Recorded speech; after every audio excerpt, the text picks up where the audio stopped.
Asia's biggest agro exhibition, Maha, is back. Bring your family to discover the agriculture, horticulture, and agritourism with exciting attractions and live performances by your favorite artists. Maha 2026, 28th August to 6th September at My Ibserduct.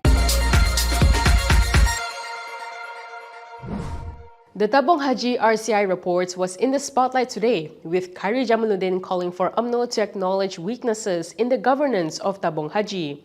Meanwhile, the MACC has remanded several individuals in their investigations into alleged misconduct uncovered by a special task force reviewing the findings. All this and more on KiniNews. Former UMNO Youth Chief Khairy Jamaluddin said UMNO should acknowledge weaknesses in Tabung Haji's governance during the Barisan National Administration. His remarks followed the release of the Royal Commission of Inquiry report into the Pilgrimage Fund. Speaking on the Keluar Sekejap podcast last night, Khairy said he understood why some UMNO leaders had pushed back against the RCI's findings, including by denying any misconduct or corruption in Tabung Haji's management. This is particularly while campaigning in the Negeri Sembilan state election. However, he argued that such a defensive stance fell short of what was expected from a party seeking to portray itself as committed to reform and renewal. He said a party should acknowledge whatever was weak, had failed, or had gone wrong. Former UMNO Information Chief Shahril Hamdan agreed, saying the controversy presented UMNO with an opportunity to demonstrate political maturity by admitting its shortcomings. Shahril added that UMNO's current political momentum should not be taken for granted. While we are on the topic of Tabung Haji, BN will be holding a special briefing on the Royal Commission of Inquiry report into Tabung Haji on August 10th. The session comes ahead of the special Dewan Rakyat sitting to debate the report, which was declassified and made public last week. According to the Newsstraits Times, a circular by BN Executive Secretary Safri Aziz stated that BN Chairperson Ahmad Zahid Hamidi will lead the 5 p.m. briefing at the World Trade Center. The circular was reportedly issued to BN Deputy Chairperson Muhammad Hassan and Vice Chairpersons Wee Kasyong, S.A. Vignes Swaran, Arthur Joseph Kurup, Loga Balamohan, as well as BN Senators and MPs. Last Friday, Prime Minister Anwar Ibrahim said the special sitting to debate the report will take place on August 11th. This is to allow for a thorough scrutiny of the findings and proposed institutional reforms. Earlier today, the MACC said that it has remanded 3 more individuals in its probe of the RCI findings. The suspects, all in their 50s, were brought before the Putrajaya Magistrates Court today, where the magistrate granted the MACC's application to remand them for 5 days until August 9th. Police have opened 5 investigation papers after receiving 9 reports from Tabung Haji, its subsidiaries, and members of the public relating to commercial crime cases, including issues highlighted in the RCI report. The MACC had also arrested the former CEO and former CFO of a company owned by a statutory body yesterday. The 2 are being investigated over the acquisition of shares in 2 plantation companies worth 370 million ringgit. According to Bernama, a source said the 2 suspects, aged 68 and 60, were arrested after giving statements at the MACC headquarters in Putrajaya yesterday. However, both were subsequently released due to health reasons. They are expected to return to the MACC today to continue giving their statements. The source said the arrests followed investigations by a special task force reviewing the findings of the Royal Commission of Inquiry into Tabung Haji. The RCI report was made public on July 29th through the Islamic Development Department's official portal.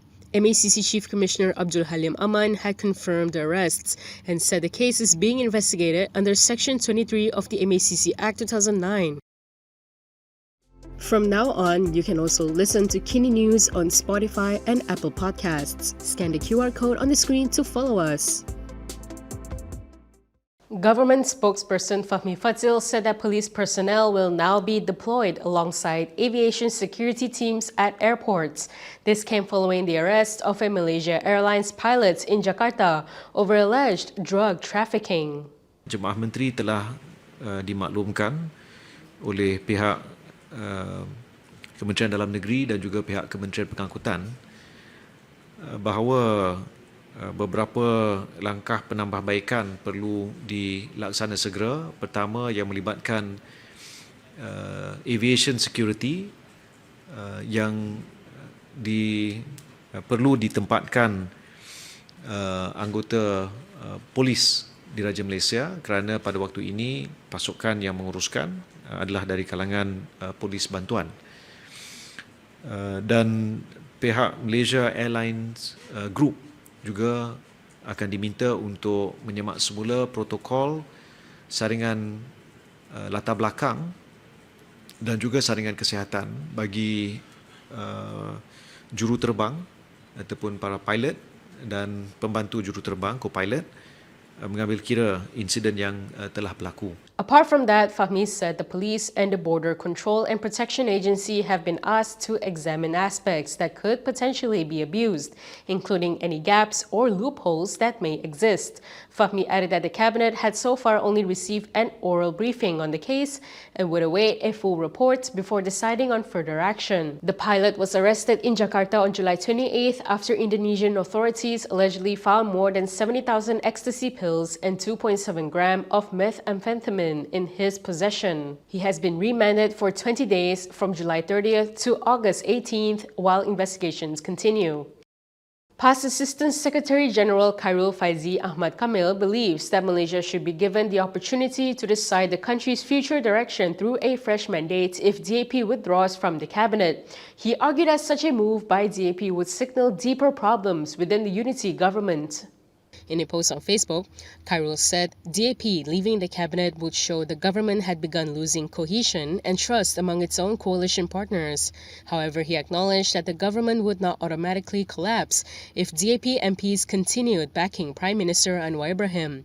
Despite this, he questioned how the government could continue claiming stability if one of its coalition partners was no longer willing to share responsibility for governing. He said a party's withdrawal from the cabinet would reflect declining confidence in the government's leadership. Khairul stressed that Malaysians do not want a government that remained in power merely because it still commanded enough numbers in parliament. Instead, he said the country needed an administration built on cohesion, a clear direction, and the full confidence of all coalition partners.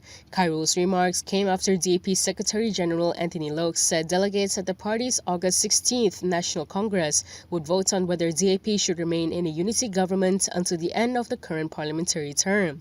Loke had said that delegates would vote on a motion regarding the party's continued participation in the administration, including whether its representatives should continue serving in the cabinet.